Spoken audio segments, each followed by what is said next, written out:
सच्ची शिक्षा का अर्थ क्या है और उस अर्थ को कैसे हम अपने जीवन में उतारें। यह बात तब की है जब कौरव और पांडव गुरुकुल में शिक्षा प्राप्त करने गए हुए थे। छात्रों के बीच गहरी प्रतिस्पर्धा का माहौल था। हर कोई आश्रम में पढ़ाए जाने वाले सभी विषयों में सर्वश्रेष्ठ बनना चाहता था। वह चाहते थे कि उनके गुरु उनकी प्रशंसा करें। वे कड़ी मेहनत से पढ़ाई कर रहे थे और गुरु अपने विद्यार्थियों से बहुत प्रसन्न थे। गर्मियों के दिनों में गुरु द्रोणाचार्य को किसी काम के लिए दूसरे शहर जाना पड़ा। उनका कई दिनों तक आश्रम से दूर रहने का कार्यक्रम था।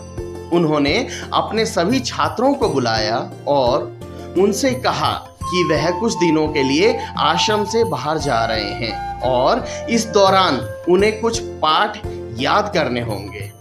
एक सप्ताह के बाद गुरु द्रोणाचार्य लौटे।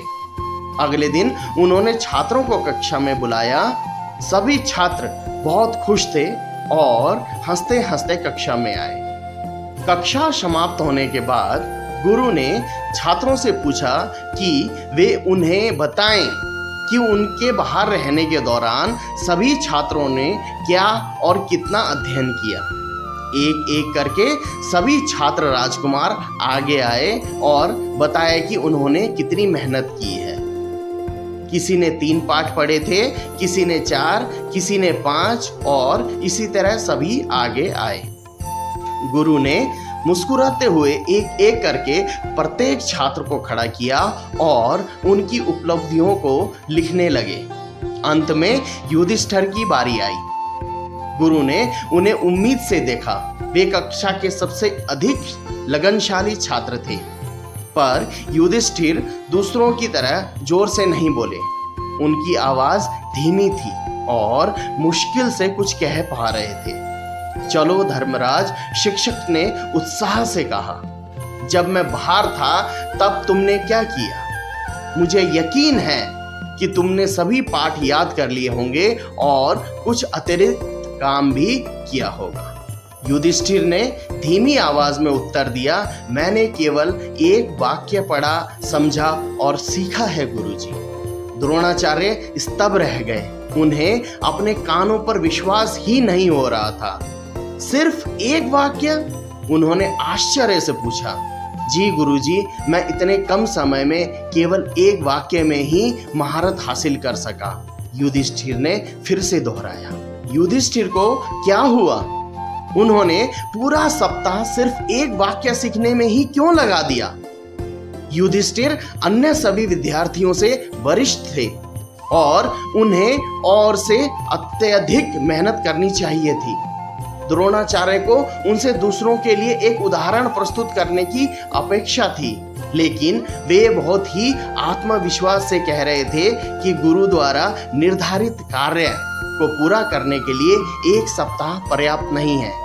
गुरु द्रोणाचार्य बहुत ही हैरान थे। गुरु द्रोणाचार्य को अपने शिष्यों को डांटना पसंद नहीं था। वह कभी भी गलत और अनुचित आचरण को बढ़ावा नहीं देते थे। छात्र भी उन्हें पसंद करते थे। वे हमेशा उनकी बात मानते थे, लेकिन अब उनके माथे पर चिंता की लकीरें थी। सभी को उम्मीद थी कि गुरुजी युधिष्ठिर से बहुत नाराज होंगे। वे जानते थे कि अपने आलस्य के लिए युधिष्ठिर को डांट पड़ेगी। छात्र अब आपस में कानाफूसी कर रहे थे। क्या गुरुजी युधिष्ठिर को दंड देंगे? वे उन्हें कैसे दंडित करेंगे? वे उन्हें क्या करने के लिए कहेंगे? क्या वे उन्हें माफ करेंगे? यह पहली बार था कि युधिष्ठिर ने अपना गृह कार्य नहीं किया था। गुरु ने युधिष्ठिर की ओर देखकर कहा, इस कक्षा में हर कोई तुम्हारे से छोटा है। उन सब ने कड़ी मेहनत की है और मेरे द्वारा निर्धारित काम को पूरा किया है, और तुम कह रहे हो कि निर्धारित कार्य को पूरा करने के लिए समय पर्याप्त नहीं था। द्रोणाचार्य जी को पहली बार युधिष्ठिर पर गुस्सा आ रहा था। युधिष्ठिर का चेहरा तब भी शांत बना रहा। गुरुजी, मैं इससे ज्यादा नहीं कर सका। मैं बस इतना ही पाठ खत्म कर सका। अब द्रोणाचार्य जी का धैर्य जवाब देने लगा था। युधिष्ठिर बहुत शांत मन से बोले, मुझे आपको निराशा करने के लिए खेद है गुरुजी। उन्होंने कहा, मैं केवल इतना ही याद कर सका। अब कक्षा के सभी छोटे बड़े छात्र राजकुमार बहुत चिंतित थे। वे सब सोच रहे थे कि एक तो युधिष्ठिर ने अपना काम भी नहीं किया और वे शिक्षक से माफी भी नहीं मांग रहे हैं। वे निश्चित रूप से बहुत परेशानी में पड़ जाएंगे। उन्होंने एक दूसरे से इशारे में सिर हिलाते हुए कहा। द्रोणाचार्य जी अब और अपने आप को नियंत्रित नहीं कर पाए। उन्होंने गुस्से में कहा, मैं तुम्हारी अवज्ञा के लिए तुम्हें दंड देने जा रहा हूं।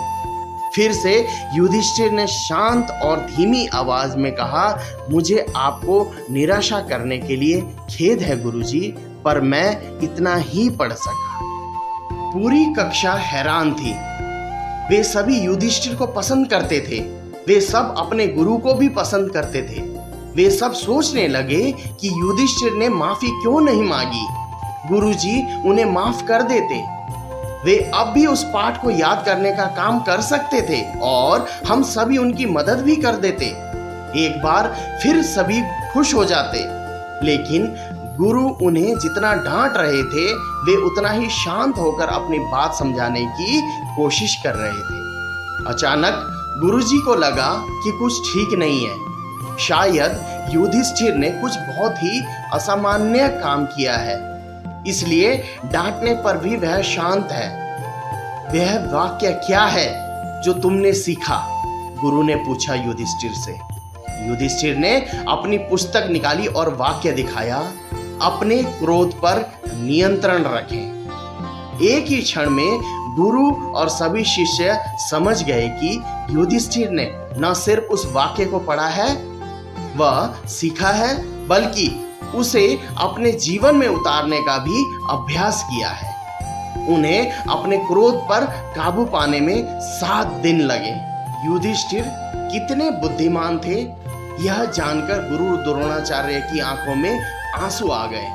उन्होंने युधिष्ठिर को गले लगा लिया और कहा, वत्स, मुझे तुम्हारे प्रति कठोर होने के लिए क्षमा करना। आज तुमने मुझे सिखाया है कि पाठ कैसे पढ़ना चाहिए। अगर सब तुम जैसे हो जाएं तो स्वर्ग धरती पर उतर आए। एक समय में एक ही लक्ष्य रखने और एक ही कार्य करने से हम अपने आंतरिक संसाधनों का प्रयोग सर्वोत्तम तरीके से करके जीवन में बहुत आगे बढ़ सकते हैं। जय